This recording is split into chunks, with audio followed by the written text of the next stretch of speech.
8:46. Héctor, me llamó la atención el mensaje en Twitter, bueno, en X, ya no se llama Twitter, del presidente Gustavo Petro anoche sobre Venezuela, Aurelio, porque el presidente ha guardado mucho silencio, criticado por algunos sectores incluso frente a la crisis política del vecino país.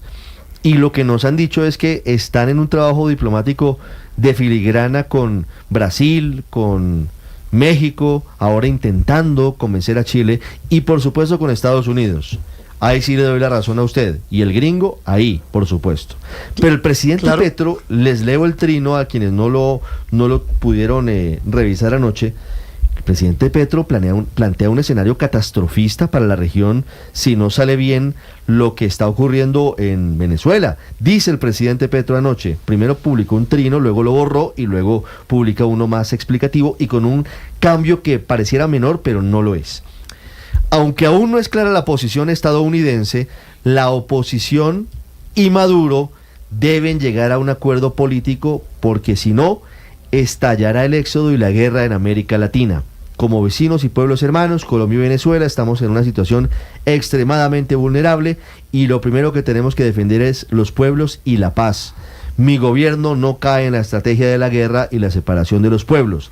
El camino es buscar la verdad y sobre ella lograr las soluciones en favor de la democracia. Don Aurelio. Sí, Ricardo, el objetivo pareciera que la intención del presidente Petro es la de buscar el famoso acuerdo político. Y un acuerdo político que uno puede decir, ¿con base en qué? Es que el acuerdo político solo puede ser ganó fulano o ganó Perencejo y yo lo reconozco o no lo reconozco, y eso no es posible en este momento por la actitud del gobierno de Maduro. Ahora, la referencia que hace el presidente Petro a la posición de Estados Unidos tiene que ver, usted recuerda, con que en un momento dado se dijo que Estados Unidos reconocía a Edmundo González. Al parecer esa posición se retiró y aparece otra cosa nueva, y entonces uno, pues al final de cuentas, pareciera que Estados Unidos hiciera el papel del policía malo y este grupo de México, Brasil, Colombia y aparentemente Chile, si se engancha ahí, el papel de policía bueno, o sea, de tratar de hacerle por las buenas al hacer el acuerdo político. Yo realmente, pues claro que todos quisiéramos que el acuerdo político, tampoco creo que si no lo hay, se vaya a incendiar el subcontinente americano y el patio trasero de los Estados Unidos. Tampoco creo que eso vaya a pasar. Realmente no está en mis cálculos y creo que en los cálculos de muy pocos. Pero el acuerdo político realmente no puede ser sino ganó Maduro o ganó yo le doy detalles, Héctor, les doy detalles de lo que están intentando. Ojo, que se sienten cara a cara Nicolás Maduro y Edmundo González Urrutia. Cada uno podrá tener a su equipo, pero no sería María Corina Machado la interlocutora de Nicolás Maduro en cualquier caso. Es la propuesta de Colombia, México y Brasil. ¿Y qué se negociaría? Porque aquí es importante ¿qué se negociaría, Héctor? Por un lado, una veeduría internacional del escrutinio que se haga de las elecciones, una veeduría internacional técnica, no política, técnica, que alguien cuente los votos desde Venezuela, pero que haya una entidad técnica internacional mirando que ese escrutinio se haga de manera adecuada. 2, que el que gane reconozca, que el que pierda reconozca al que ganó, pero el que gane no persiga a su opositor, es decir, que no haya unas rencillas, no haya persecuciones, que haya liberación de presos, en este caso lo que está ocurriendo hoy con Maduro y la detención de opositores. Y 3, y no es menor esto, ojo, está negociando con Estados Unidos y con la Unión Europea que si Maduro acepta esto, se levanten las sanciones contra Maduro, no solo contra Venezuela, sino las sanciones, por ejemplo, las recompensas que hay por la cabeza de Maduro, de Cabello y demás. Es muy difícil, pero es de eso. Pero la dificultad de ese acuerdo, Ricardo, es que respecto del primer punto se sabe la respuesta, que es que el reconteo, como se llame, el escrutinio, porque ninguna de esas cosas existe, entre otras cosas, en el sistema electoral venezolano, por tratarse de un sistema que utiliza estas máquinas de voto electrónico, de voto automático. Entonces no hay realmente ese reconteo que después hacemos en Colombia de papeletas y cosas de ese estilo. Pero bueno, más allá que eso, lo que pasa es que cualquier cualquier verificación que se haga del resultado de las elecciones, se sabe cuál es, qué es lo que va a pasar, que Edmundo González ganó y que ganó con un amplio margen. Entonces, claro que si hubiera algún grado de incertidumbre sobre eso, pues quizá ese era un punto de acuerdo, que es bueno, contemos otra vez a ver quién ganó, pero es que se sabe quién ganó, y entonces en realidad cualquier acuerdo en ese camino es una claudicación para Maduro, y que puede negociar, claro, a cambio de lo que usted está señalando, de que le hagan pasito, para decirlo coloquialmente, de que no termine pues como debería, preso, pagando por sus delitos de corrupción, pero además de violación sistemática de derechos humanos como ha cometido en Venezuela. La otra posibilidad de acuerdo es la que pues denunció ayer, digo entre comillas, el expresidente colombiano Iván Duque, que era el de repetir las elecciones, que ese sí es un acuerdo posible, me parece a mí, que es, bueno, volvamos a repetir el partido, pero claro, es un acuerdo injusto para quienes lo ganaron legítimamente, pero pues sería una posibilidad yo no veo aceptable para quien lo perdió y no reconoce el resultado. Para Maduro puede ser, pero yo no creo que la oposición, Héctor, vaya a aceptar eso. No. Imagínese usted. Pero tampoco... Lo que pasa es que si no la acepta Maduro, se queda. Ese es el problema. Entonces, pues claro que uno se pone, digamos, digno y dice, pero claro, si yo gané y lo que tenemos ahora, es que hacer que la voluntad pero si eso llegara a pasar, Héctor, tendría que haber un blindaje internacional muy fuerte, muy robusto para esas elecciones.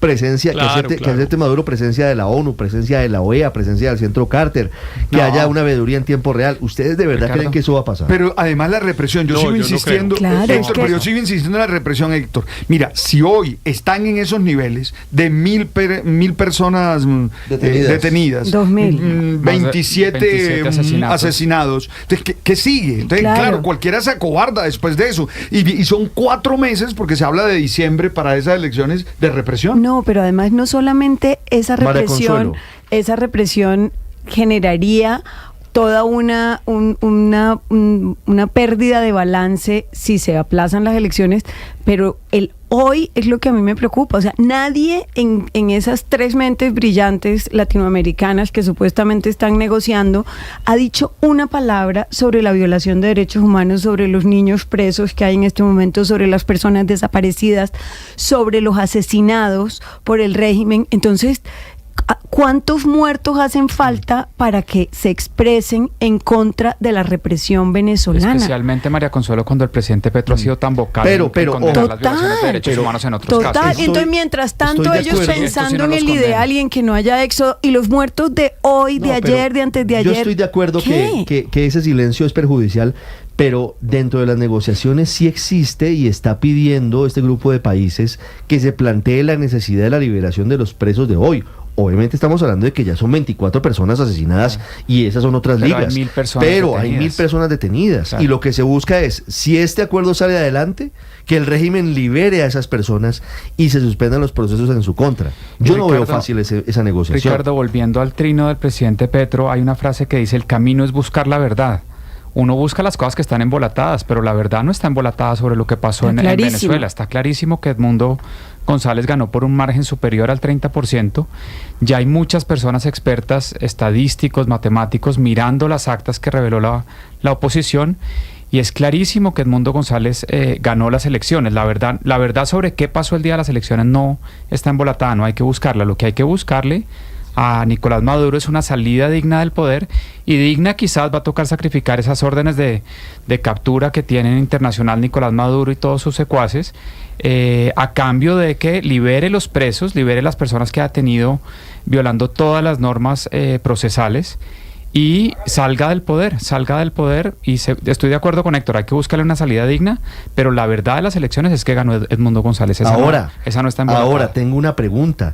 ¿Ustedes, alguien de este panel, ve un escenario de guerra en América si no hay acuerdo entre Maduro y la oposición? Ricardo, no de guerra, pero sí... ¿Como lo plantea el presidente Petro? El aumento de la migración puede ser...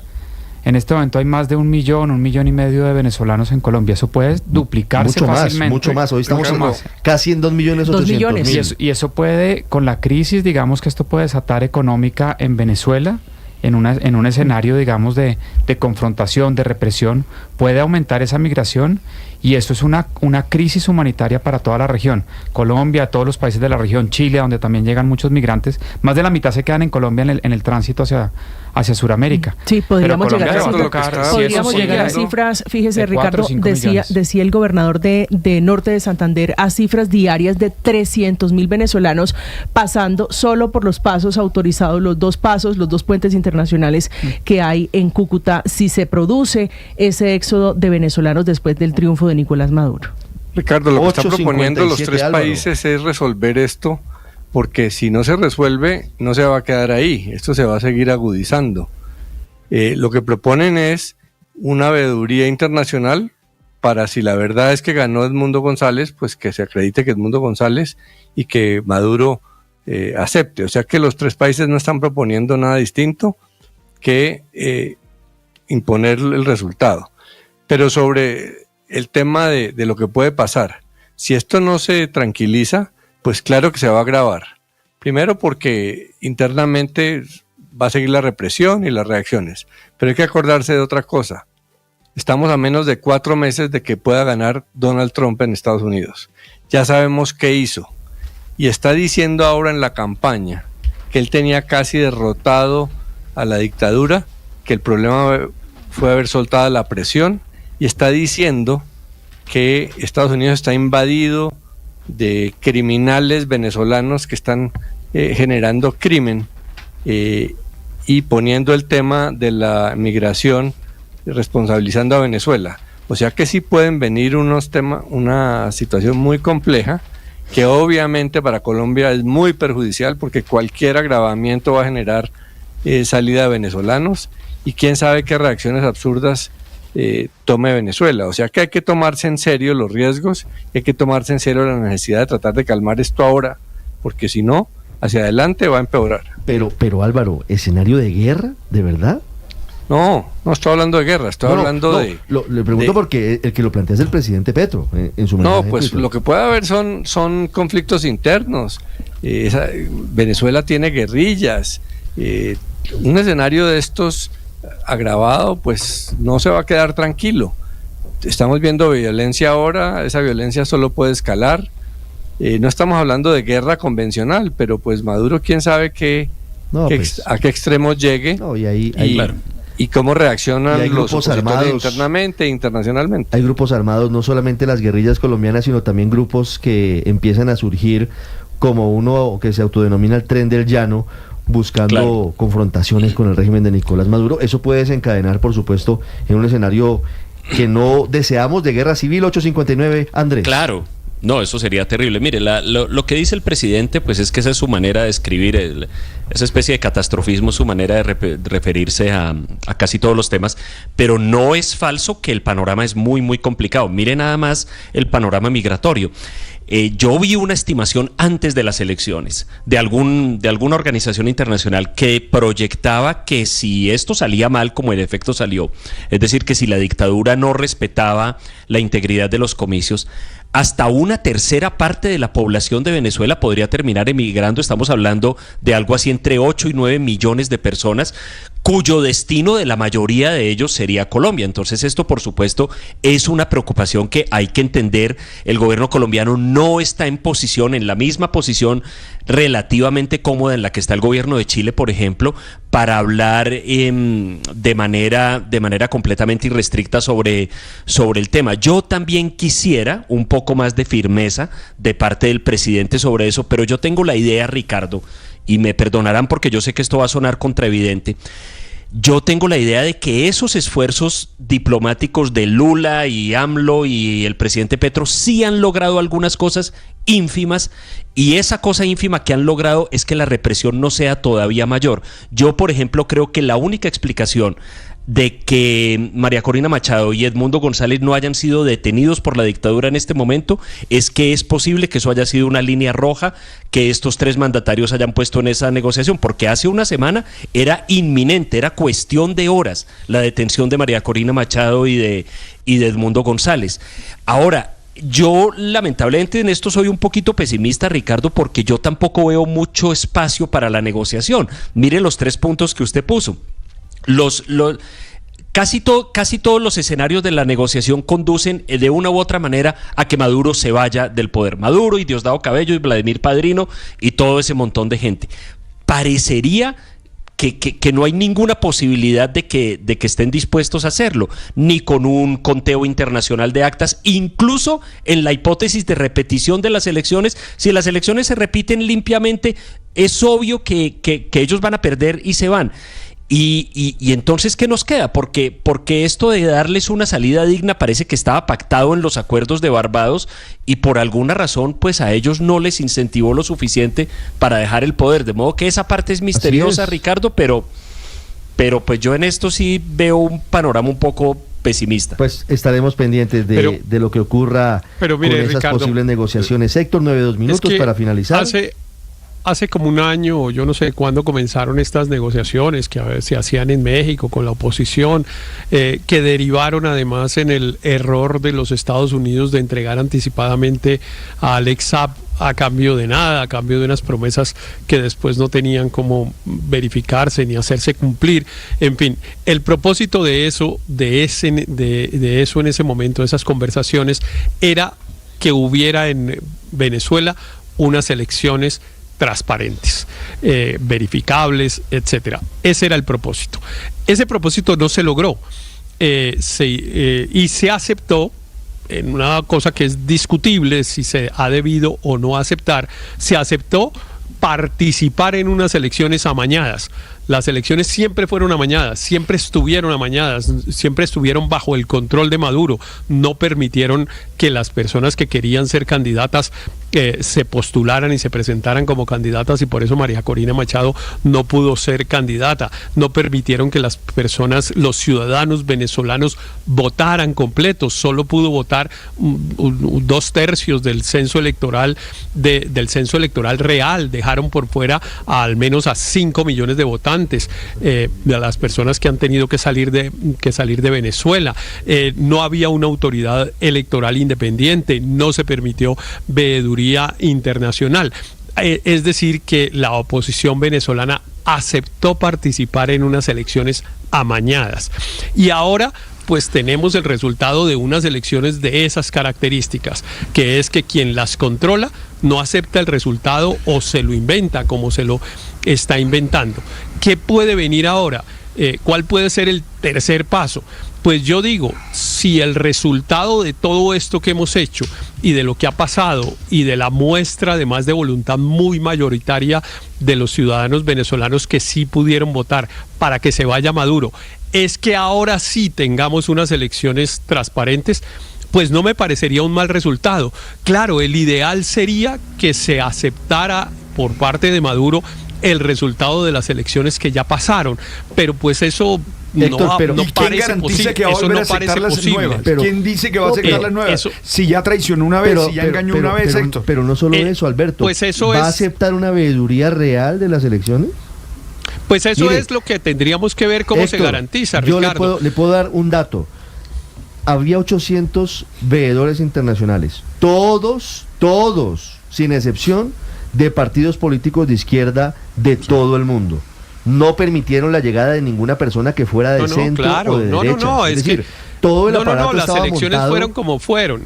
Para que esto fuera amañado y para que se la robaran. Claro, pero las elecciones fueron así. Pero, por ejemplo, si uno llegara a la conclusión de que, por ejemplo, la máquina esta que cuenta o que digamos en la que se vota en las elecciones en Venezuela no fuera manejada por esa autoridad electoral, sino por ejemplo por una organización internacional o por un grupo de países o en fin, alguna cosa que evidentemente no podemos caer en los mismos errores de cuando se intentó tener unas elecciones transparentes con ingenuidad. En eso no podemos caer.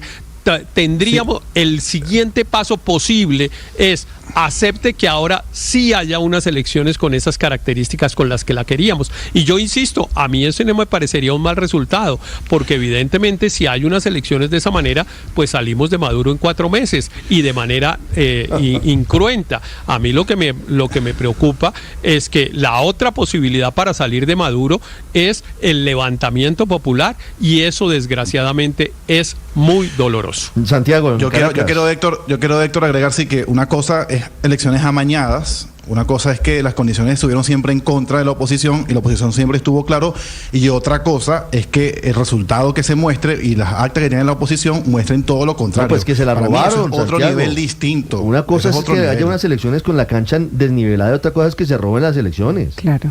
Ese es un punto diferente. Con todo y la cancha desnivelada. Paola, 6 minutos. No, pues es que imagínese otras elecciones. De hecho, ahí ya se preguntaría uno si haría bien o no la propia oposición venezolana en presentarse otra vez para que podamos terminar en un espectáculo similar al que ya estamos viviendo. Esto termina dividiendo de nuevo a la oposición, porque van a decir unos que dicen, ¿para qué vamos a volver a un escenario en el que otra vez está en duda la aceptación de los resultados? Esto ya ha pasado. ¿Ya qué? Sí, es que una vez es aprendizaje y 2 veces es estupidez. Que convocar nuevas elecciones es funcional al régimen. Le sirve al régimen. Obvio, y eso es haciéndole el juego, presentándose precisamente, ahí ya estamos en esa pregunta. Ahora, lo que sí es cierto es que esto terminaría como con un levantamiento popular. No sé si usted vio lo que estaba pasando ayer en Bangladesh. Imagínense que a mí me da por meterme a la prensa internacional, al New York Times, al Washington Post, y yo me dije, esto va a estar desplegado todo Venezuela. No, solamente Bangladesh. Hablando de Bangladesh, que tumbaron y se cayó la primera ministra que llevaba 15 años atornillada en el poder, que había acabado de hacer fraude en enero de este año para reelegirse en un 5º mandato en las elecciones, que fueron fraudulentas, lo misma cosa, reconteo de votos, todo amañado, todo rarísimo, en fin, bla. ¿Y cómo se cae? Porque el movimiento estudiantil, que aquí no lo veo, es cierto que hay jóvenes, que además hay jóvenes desaparecidos y todo, pero no como un movimiento como tal. No, Paola. El movimiento estudiantil tumba finalmente y sale a las calles, fíjese, y a la señora primera ministra de Bangladesh le toca coger un helicóptero porque se le metieron al palacio. Hay 91 menores de edad detenidos en Venezuela. Claro. 91 menores de edad. Y hay una cantidad indeterminada de universitarios capturados. La UCB, sí, pero no hay ejemplo, un movimiento que usted vea. Es que sabe que hizo el movimiento estudiantil. Hay muchos detenidos. Sí. Es que la represión. Pero ¿sabe qué hicieron en Bangladesh? Se tomaron el palacio. Entraron al palacio. A la señora le tocó salir en helicóptero. En helicóptero. Paola. 15 años, pero igual. Hacen una caricatura de unas elecciones, un espectáculo, una puesta en escena de unas elecciones supuestamente transparentes, que no hay tal, obviamente. Y obviamente la señora se atornilló por un 5º mandato y finalmente la terminan tumbando meses después. Eso sí funcionaría, un levantamiento popular de ese tamaño, donde ya son ríos y ríos. Lo que pasa es que un levantamiento popular deja mucha sangre. Pero es decir, es muy fácil. Pero es que hasta eso lo han intentado en Venezuela. Es que ustedes hablan como si eso nunca hubiera pasado. Me muero de la pena. En 2002, en el fallido golpe de Estado de Hugo Chávez, hubo una marcha multitudinaria con varios muertos. Se intentó en el 2014 por parte de Leopoldo López. Se intentó en 2019. Se ha intentado por lo menos 3 veces. Y la respuesta ha sido la represión más brutal del régimen. Ricardo, veremos qué pasa en esta oportunidad. Mire, pero hay documentos. No es falta de voluntad de la gente en las calles. Ricardo, extraña uno el movimiento universitario colombiano no protestando ante 91 estudiantes universitarios detenidos ilegalmente en Venezuela. Obviamente ahí hay asuntos ideológicos que lo evitan. Mara Camila, 9 minutos. Fíjese que a propósito de la discusión del movimiento estudiantil, Ricardo, hay un documento muy interesante. Es la película en Netflix basada en hechos reales de lo que está ocurriendo en Venezuela, que narra la historia. Simón, que fue la que citó la senadora Cabal, por la que le responde el presidente Petro diciendo es una escena de una película, lo que no quiere decir que no haya ocurrido, que no sea basada en hechos reales. Pasó en Venezuela y cuenta la historia de estudiantes que se levantaron contra el régimen de Nicolás Maduro, cómo terminaron exiliados, algunos presos, otros muertos y otros incluso, Ricardo, perdiendo, por ejemplo, la visión por ataques de la Guardia Venezolana en respuesta a salir a las calles simplemente a protestar por la represión. En cualquier caso, así se mantenga Nicolás Maduro en el poder, hoy no tiene el apoyo popular. Y sin apoyo popular, las cosas difícilmente van a salirle bien. En cuestión de meses, incluso, cuando menos se espere, podría terminar fuera del cargo. Una pausa y regresamos en Mañanas Blue.